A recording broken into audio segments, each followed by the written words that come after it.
Hello, everyone. My name is Christina Campbell, and I am one of the performing arts programmers for Surrey Civic Theatres. Thank you for tuning in to the digital stage for The Flame, Spooky Stories Edition.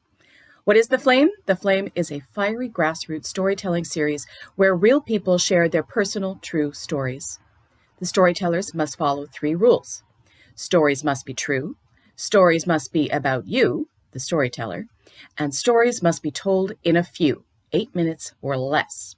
This show is very special in that it was recorded in several locations, bringing together stories and storytellers from many areas. I am coming to you from Surrey, the unceded traditional territories of the Katzie, Kwantlen, and Semiahmoo First Nations. Other stories were recorded in Vancouver, the territories of the Musqueam, Squamish, and Tsleil-Waututh First Nations.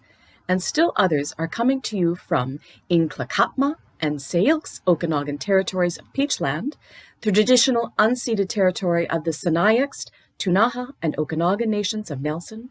From Victoria, we acknowledge the Lekwungen peoples, also known as the Songhees and Esquimalt First Nations. The City of Surrey and Surrey Civic Theatres, with the assistance of the Government of Canada, are very pleased to provide top-quality entertainment streaming to you from our digital stage. I've known of Deb Williams for years now as one of the creators and frequent performer in the Mum's the Word series of shows. 12 years ago, she became one of the co-founders of The Flame. We brought Deb out to Surrey a few years ago to teach students how to write their own Flame-style story, and it was incredible to see how in just a 2-day workshop, they were able to put together a wonderful collection of stories that were heartbreaking, hilarious, and everything in between. So sit back, because soon you might be on the edge of your seats as we head into The Flame, Spooky Stories Edition.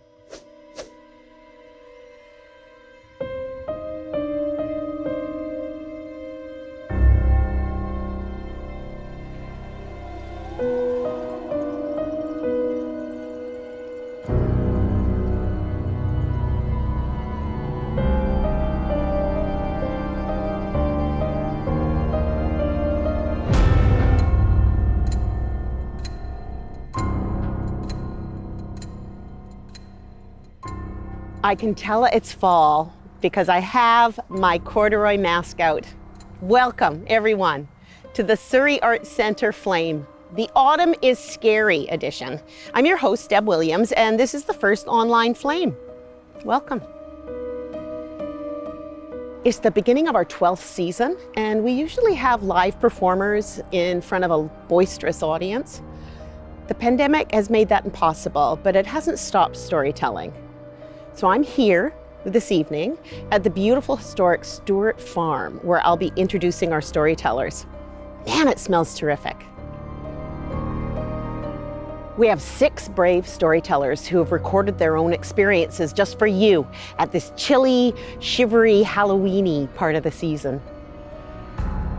Michelle Poirier-Brown is a Cree Métis poet from Manitoba, currently living in Lekwungen territory, known as Victoria, BC.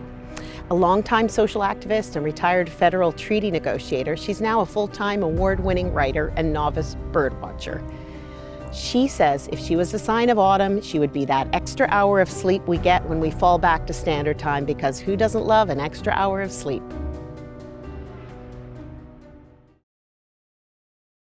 When I was in my early 30s, I was living alone in a 1-bedroom apartment in Rockland.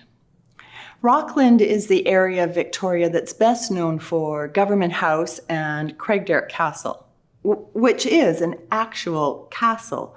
Stone towers, balconies, columns, the works. I didn't live in a castle, but I did live in a former mansion that had been turned into 6 apartments. My apartment reached the length of the building, 1 room after another, no hallway. In the living room, I had these beautiful dark wood walls, big beams in the ceiling, stone fireplace. The stone walls of the mansion were so thick that I could sit cross-legged on the windowsill in the kitchen. And the bathroom was like a princess bathroom. It had those little black and white marble tiles on the floor, and of course a big pedestal sink and a deep clawfoot tub. Looking back on it now, it's a bit awkward. Rockland was the nesting place of the wealthy bankers and merchants and politicians, and up on the hill, the coal barons in the castle that had their hands on the reins of power in the early colony. But at the time, my only thought was, this is a great apartment. Now, while Rockland is built on this hill with woods on it, overlooking the rest of the city, the mansion that I lived in, the manor on Manor Road, was built on a high rock outcrop. From the sidewalk to my front door, 47 steps, 26 of them stairs. Makes my arms ache just to remember carrying groceries up that long climb. And the driveway was so steep, drivers had to ride the brake all the way down. The house wasn't so much built on this hill as built into it.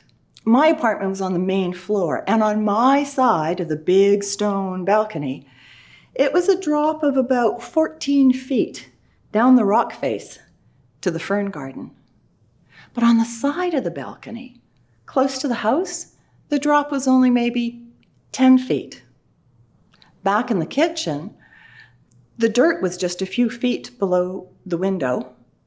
And in the room after that, the bedroom, the ground was level with the windowsill. And it was a huge window. It opened like French doors. So, one night, I'm lying in bed, wearing a nightgown, much like this one, and I hear a noise outside, as if there's something or someone just outside my window, on the ground, right there. I turn on the lamp beside my bed, and I listen, because you can hear better with the light on, right? I can't see out the window because the blind is drawn. It's one of those roller blinds, the kind that roll up. You give them a little tug on the bottom and they roll up by themselves. I made it myself out of a big piece of upholstery fabric I got at IKEA. The thought of raising the blind makes me a bit nervous. I mean, I would like to know what is making the sound, but I also kind of don't want to know. I mean, what if it's a person? It's not going to be a person. It's probably a cat, right? Or, like I said, it's a woody area, so there's raccoons. Yeah, we have lots of cats and raccoons and owls. Could be any one of those things. I think to myself, yeah, probably a cat. Or a raccoon. Then I hear the sound again. I think I really want to know what that is. So I get out of bed and I turn on the big overhead light. I go over to the blind and I put my head really close to it. I don't hear anything. Maybe it's gone away. But then, no. I am not going to be afraid. If there's something outside that window, I'm going to look, see what it is. Might be dark outside, but there's lots of light right here. There's nothing to be afraid of. So I lean over and I grab the bottom of the blind and I give it a good sharp tug. The roller springs into action and the blind flies up and I scream. It's a person. There is a person right in front of me, about the same distance from the window as I am, and wearing a large white nightgown, just like my nightgown. Because it's me. I'm looking at my reflection in the big glass window. I've scared myself. I sat down on the bed, the futon, it was 1986. I sat down on the bed and I laughed. And the person in the window in the nightgown sat down on her bed too and laughed. The dark has never been quite as frightening since that night. I mean, I have to figure. It's probably just me. Alison Moore. She's a professional celebrant, which means she marries and buries people. She lives in Ravensview Farm in Peachland, growing fruit. If she were a sign of autumn, she would be the equinox, which yells, "Watch out!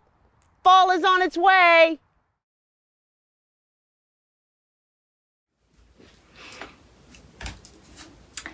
Being a mother is wonderful, and sometimes it's hard, and sometimes it's scary.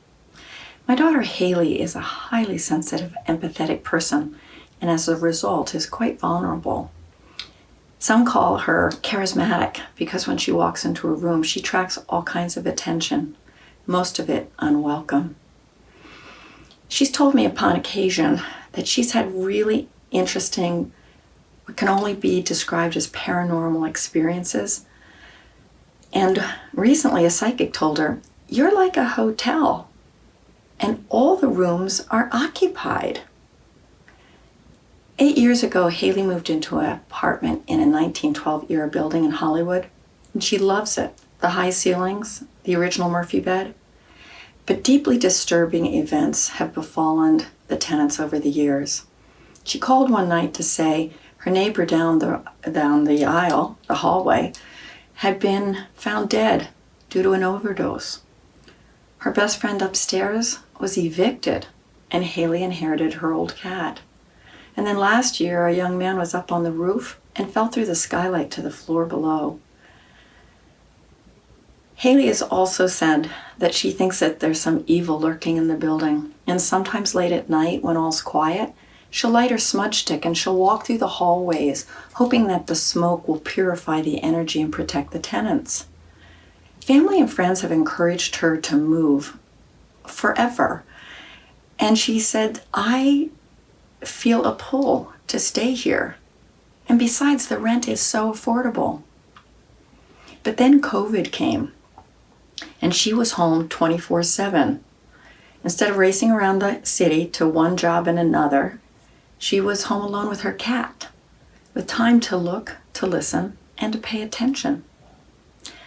"Mom," she said, "odd things are happening in my apartment." "Like what?" I asked. "Well, the lights have been blinking on and off, and I thought it was power surges in the building, but no one else has noticed. And then I hung my new bottle opener on a pushpin next to my refrigerator, and then when I walk into the kitchen, I'll see it swaying back and forth like the pendulum on an old grandfather clock. What do you think it is?" And she said, "I know, it's a spirit, and I've established contact." So she went and fetched her pendulum, and she began to use it, asking the yes and no questions. "Is the spirit here?" "Yes." "Can we communicate now?" "Yes." So I said, "You have to ask it whether it needs help crossing over."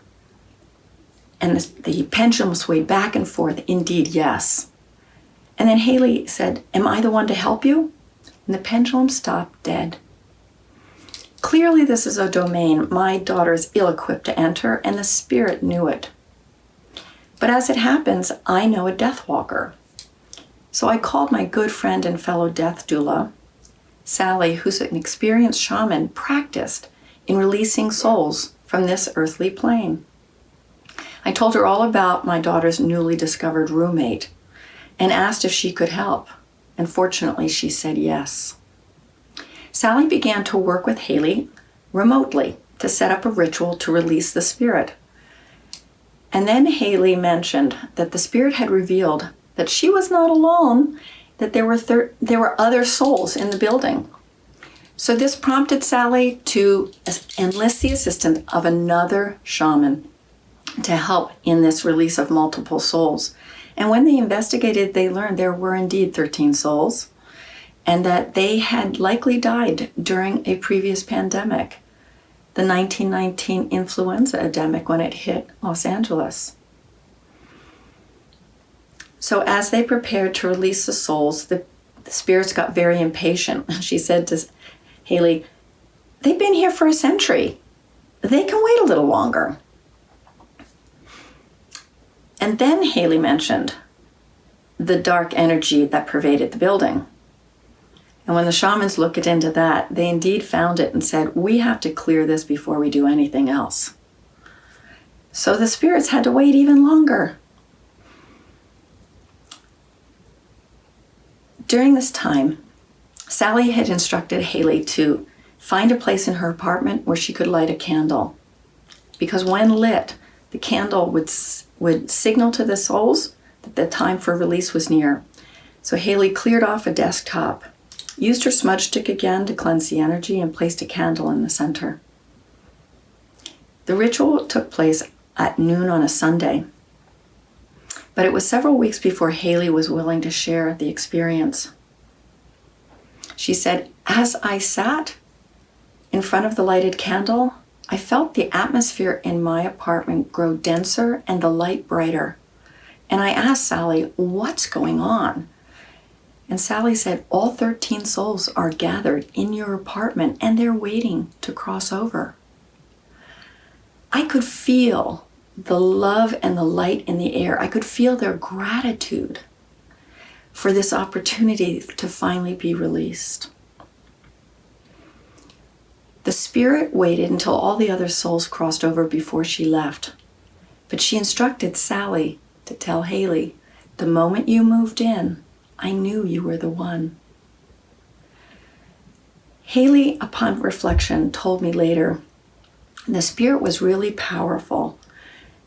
I think when she died, she decided to stay because she knew the other spirits wouldn't be able to cross over. And she was so protective. I think she's the reason I always felt safe in my own apartment. And even though the apartment feels emptier and I'm feeling a little lonelier, every now and again I sense her presence. Haley learned that her hypersensitivity and empathy was truly a profound gift. And her patience and looking and listening allowed her to see and help these souls cross over. I know that my daughter will always be protected because during the past 8 years, that spirit was watching over her. And I now know that my daughter has a real guardian angel. Marilee Stevenson went to university in Berkeley with an arrest record to prove it. She came to Canada to do her PhD. She's a nature writer and photographer and a stand-up comic.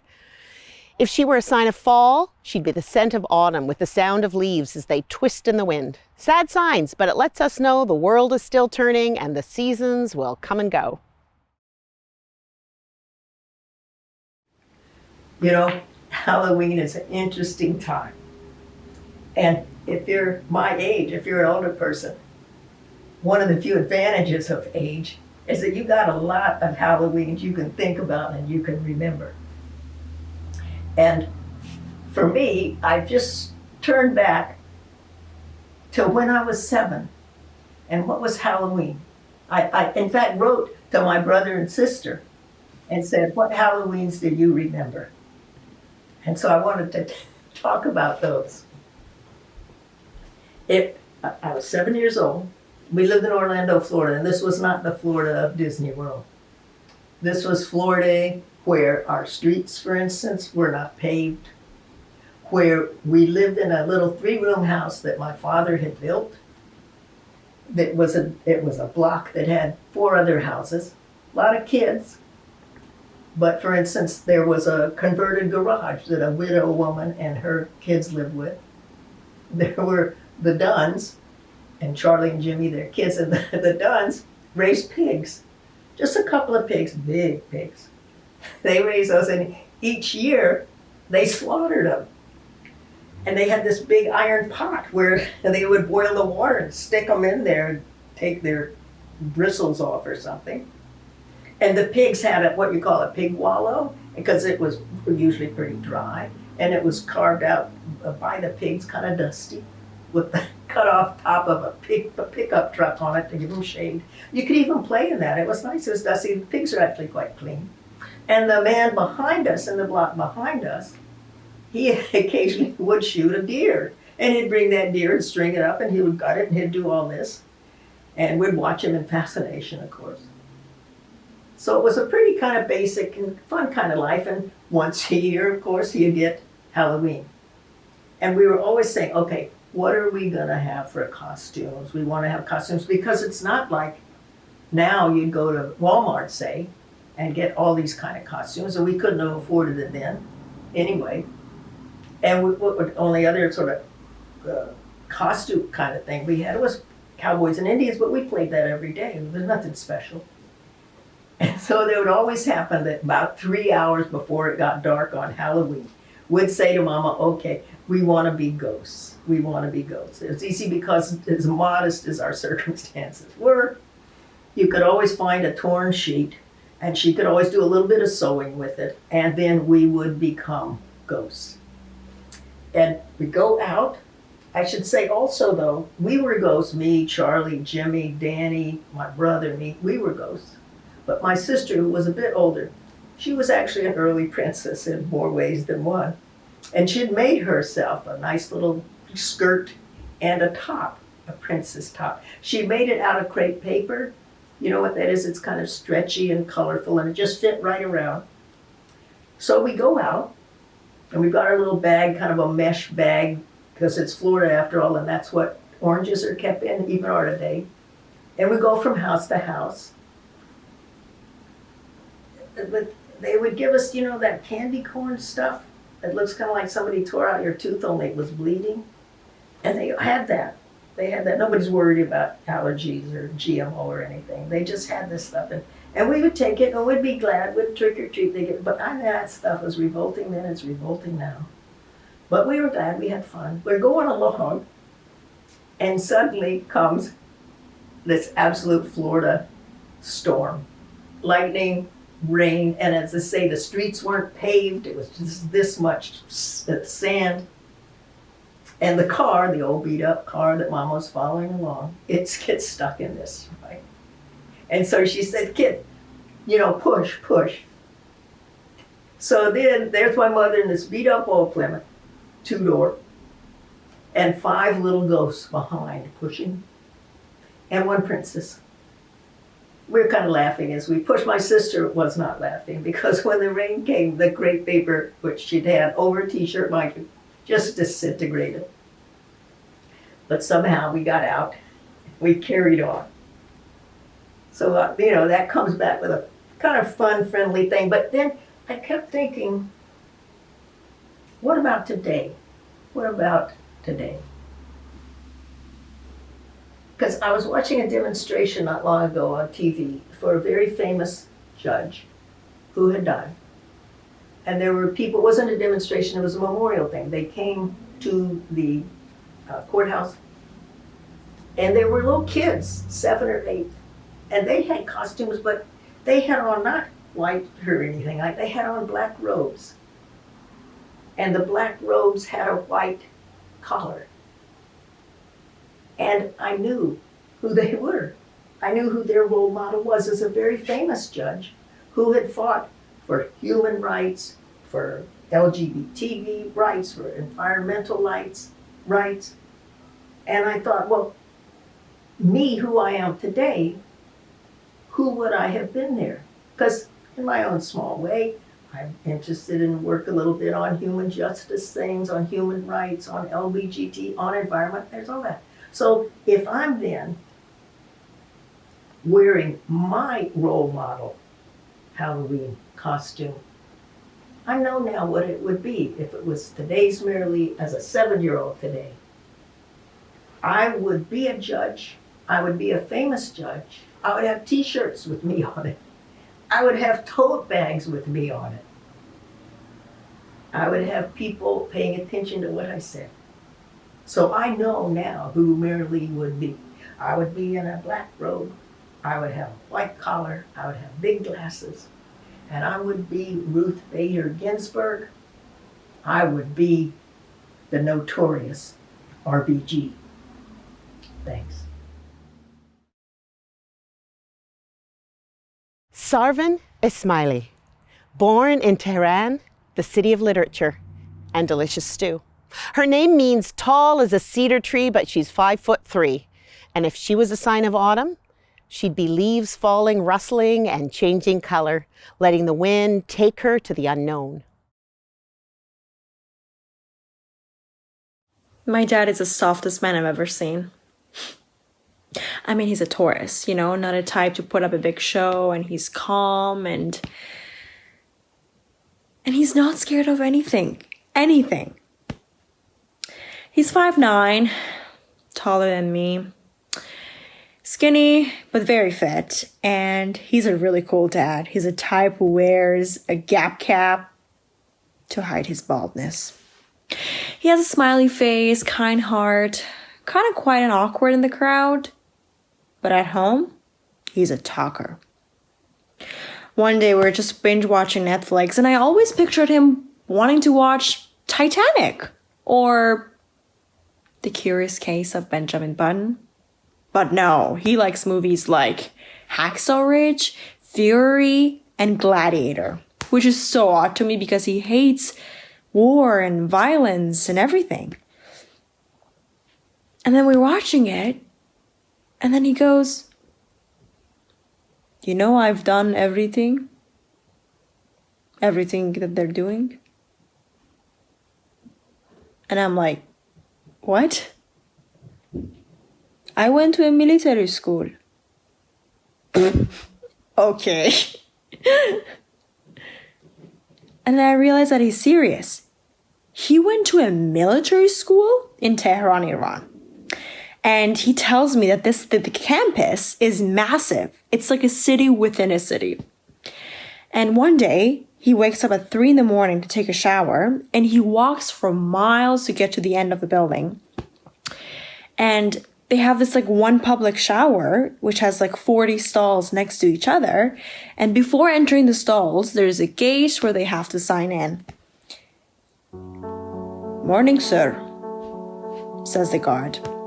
And my dad is yawning and too tired to say hi back. So instead, he just signs and enters into a clayish alley. It's misty and quiet. Not a soul in here. There are hundreds of mirrors all fogged up, and he's sleepy and he sees flickers of light every now and then. All he needs is a warm shower to get ready for his big day. He enters into a shower stall, turns a tap on, and starts singing. میخوام برم دریا کنار هنوز قشنگه. He's washing his hair and singing, and then suddenly he feels like someone splashing him from the back. His spine's all shivered up, and he's got goosebumps all over his arms, and he stops singing to look back.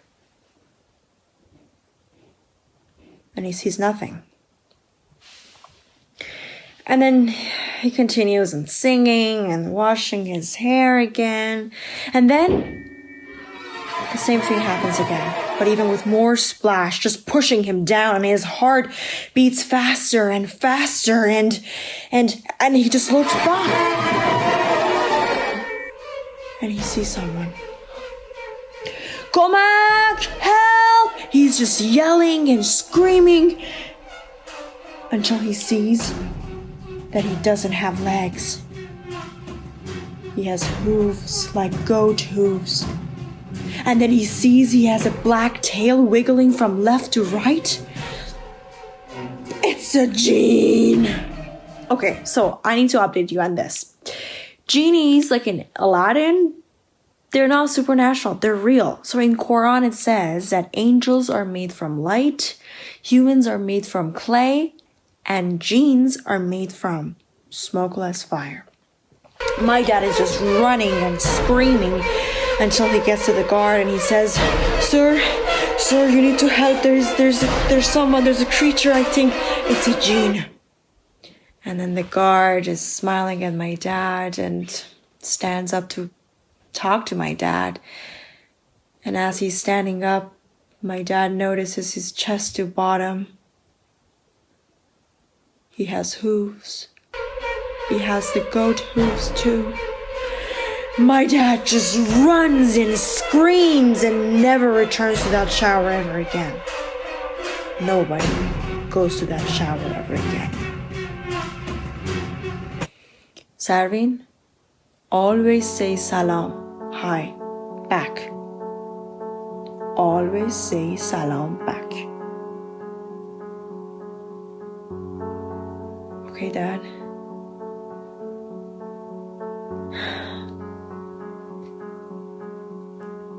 I think in 20 years or so, I'm gonna do the same thing with my child. We're gonna watch Netflix, if there is a Netflix, or if there is a child. We're just gonna watch Gladiator and then end up talking about genes in the University of Afsari in Tehran, Iran. And remember my dad.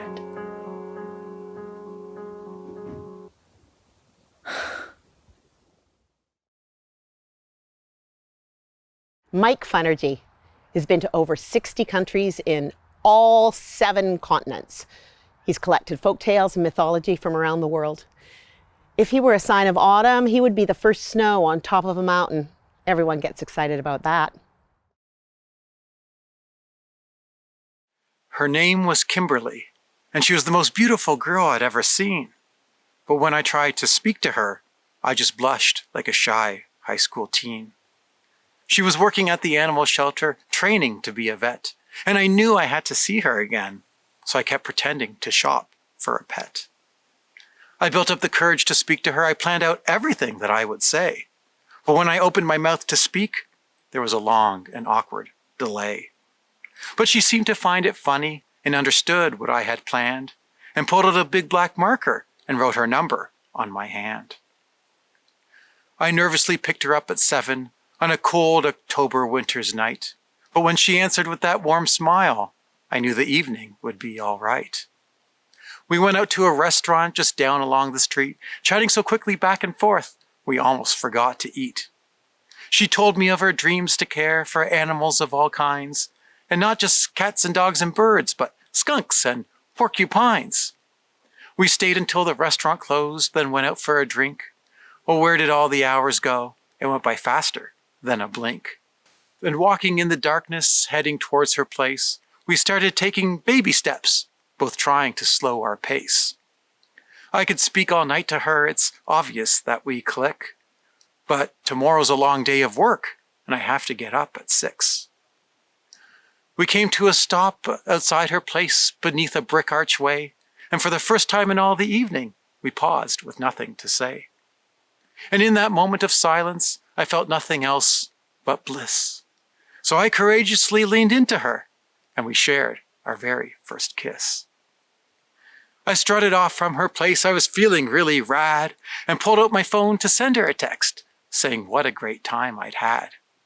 Back and forth with emoji smiles, it was a silly, cutesy thread. And that's when my battery conked out, and my phone went totally dead. I shrugged and gave a smile. What an absolutely wondrous state. The only worrying part was that it was now really, really late.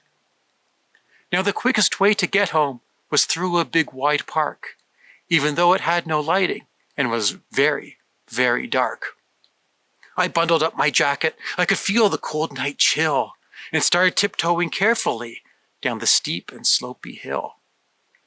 No light, no moon amongst these trees, a total darkness zone, no sound in any direction. I was completely all alone. I tried my best to tell myself I was having fun and being merry, but really, I must admit, it was very, very scary. Then suddenly something scampered and ran across my feet. So quick it took me by surprise. I could feel my racing heartbeat. What kind of creature was it? Too dark for me to see. So quick it ran beneath the shrub. What could it possibly be? I knew it wasn't someone's dog, too large to be a rat, but much smaller than a fox, and its shape was not a cat. Not a raccoon, nor a beaver. It was more kind of round, and it couldn't be a kind of bird, for it ran quickly across the ground. It wasn't a small, stinky skunk because it ran too quick, and I knew it wasn't a coyote. I felt like my mind was playing a trick. I thought of every animal I could that might be out this time of night, but nothing at all matched what I saw. It was giving me quite a fright. Maybe perhaps I had seen a ghost, one that nobody had ever seen. Maybe it moved so quick across my feet because it wanted to remain unseen. Then I got down, looked beneath the shrub. In a dark nook I could just barely see. That creature was still sitting there. I was so frightened I almost had to pee. But still I kept trying to see it, hiding beneath that mini tree. But then I saw it was shaking and shivering, and I realized it was scared of me. Poor little creature, I felt so bad. It appeared to be all alone. And how long had it been in this cold? I couldn't possibly have known. There it stayed, shivering in the bush, and I could feel my heart start to cry. But this is a time for me to help. This is no time to just stand by. So I whistled, I barked, I chirped all sorts, every calling call that I could make. But nothing I did made it come out to me. It just sat and continued to shake. I sat there calling to this poor creature for maybe half an hour, hoping someone would come by to make a call with a phone that still had power. But it started feeling hopeless. Maybe I should give up and just forget. But hang on just a second. I know someone who's a vet. Now she's surely gone to bed by now, but this is a truly noble quest, and I'm sure to win some points with her. No doubt she'll be very impressed. I ran up the hill back to her place, and on her buzzer number I squeezed, and the voice that eventually answered the call sounded groggy and rather displeased. I'm so sorry to awaken you and pull you from your nice warm bed, but your expertise is needed now. This is a matter of life or dead. Bring your warmest jacket and grab your brightest light, or else this little critter may not survive the night. I grabbed her hand, raced down the hill, and pointed to the spot, and she jumped down to have a look without a second's thought. I watched her there, and I felt great. I felt my heart start to swell. We're saving this poor critter together. This night's going really, really well. Then a long pause, as she said nothing and just stared into the space, then slowly turned to look at me with a frown upon her face. A frown? So I got down, looked beneath the shrub, and my heart went from swell to sag. For there, in the shrub, trembling, shivering, shaking, was a small, white, plastic bag.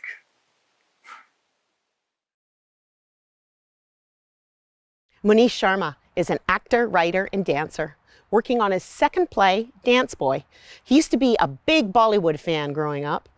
If he were a sign of autumn, he'd be a toque because a warm head creates warm thoughts.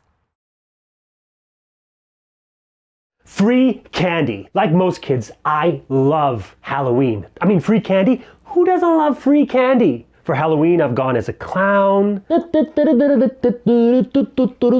He-Man, I have the power, a vampire, I want to suck your blood. But my most favorite costume is a werewolf. I think I've gone as a werewolf like 4 times. Now, puberty has been really kind to me, as in I went from looking like a kid to someone in their first year university thanks to my mustache and my beard. So I knew that my Halloween days were about to become memories. Oh, another great thing about puberty is the superpower of indecision. Basically, I didn't know what I was going to go as, so I just grabbed a bunch of stuff around the house. I grabbed a black toque, gloves, my Oakland Raiders jacket. I borrowed some of my sister's Halloween makeup, and bam! I'm a burglar. Ta-da! A cautious reminder from my parents to be careful, Manish. And I grabbed my pillowcase and I was off on my Halloween adventure. We started the night off strong, going house to house trick-or-treating. Ding dong! Oh, Henry! Ding dong! Oh, sweet! Snickers! Ding dong! Tootsie Roll? Come on, man! Every second house I go to asks me, aren't you a little bit old for trick-or-treating? But I'm only 13! After about a solid hour of trick-or-treating, it was time for some Halloween mischief. Oh yeah, we're going there. Now, as is the case when you're a teenager, you start asking yourself questions like, who am I? Who do I want to be? And most of the time, you don't really know yet. But one of the things you do know is that you need a group of friends. So you will hang out with anyone as long as you're in the group. That includes people that you don't really want to be friends with. Now, this particular group of friends had already started their Halloween mischief. And I'm not talking about egging or toilet papering an evil teacher's house. Take that, Mr. Johnson! Or firecrackers. Pow, pow, pow, pow, pow! No. Long-haired Mike was like, why don't we steal a kid's trick-or-treat candy? Sure, that's cool, Mike. We're not really gonna do that. I mean, I just went trick-or-treating. I would not want anyone to steal my candy. But then, long-haired Mike runs across the street to this kid dressed up like Pikachu and tries to steal his candy. This tiny Pikachu screams and is holding on to his pillowcase for dear life, but he's no match for long-haired Mike. And the kid runs off screaming while we all scatter. Now, some of my friends found it pretty funny and were laughing. For me, a huge rock started to form in my stomach. See, I'm an older brother, and one of the first things that I learned as an older brother is that you take care of your siblings always. So all I could keep thinking about was how wrong it was that we stole this little boy's candy. But I didn't want to look like a weirdo, so I just kept my mouth shut. Boy, was that a mistake. About 20 minutes later, this car comes ripping down the street, and this huge dude jumps out of the car and goes, "Which one of you jerks stole my son's candy?" And we all scatter. And do you know who he comes running after? Me. I'm running for my life. I didn't do anything wrong, but I also didn't stand up for what was right. I'm running as hard as I think I've ever run in my entire life. The cold, crisp October air is like needles in my lungs. I check back for a second to see an angry werewolf dad is still chasing me. I don't know what to do. I'm gonna die if he catches me. So I decide to run to the creek that's on the outskirts of my neighborhood. I run through marsh, splash, darkness, splash. I look back and the dad is still chasing me. So I go into the stream where the water started to freeze but isn't completely frozen. The water's like knee deep and like sheets of ice are breaking as I run through. I run and I run and I run and finally I stop. Angry dad has stopped chasing me. I hide in the creek for what feels like weeks, afraid that he might jump out from the long grass. Finally, I muster up enough strength to slink back home, cold and wet. And when I get home, my parents are like, "Where were you? What did you do?" And I say, "I was trick-or-treating with my friends, and then we wanted to do some stuff, and we met some other guys, and this kid stole this kid's candy, and it wasn't me, and then this guy was eating me." It turns out, the tiny Pikachu went and told his dad that a guy wearing an Oakland Raiders jacket stole his candy. Long-haired Mike was wearing an Oakland Raiders jacket, but so was I. And when he couldn't catch me, one of my classmates told him my name and where I lived. So he went to my house and told my parents that I stole his son's candy.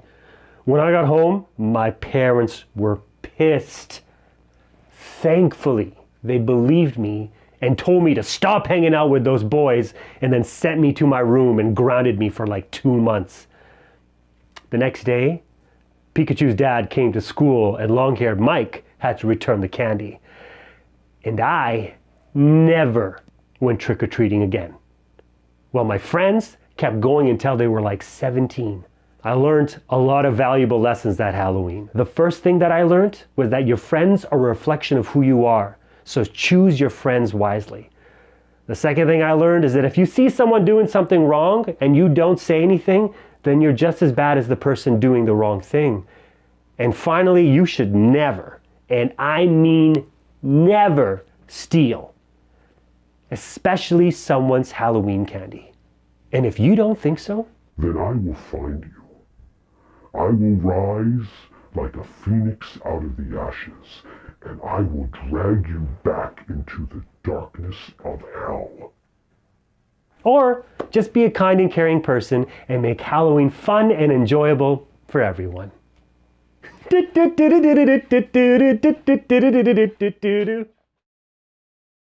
Thank you so much for watching The Flame, and thank you to the Surrey Arts Centre for welcoming us in. I want to thank all our storytellers for their beautiful expressions. If you want to learn how to tell stories or have stories to share, please contact me. My information is below. And in the meantime, please use this time of the pandemic, of contemplation and quiet, to share your stories with the people you love.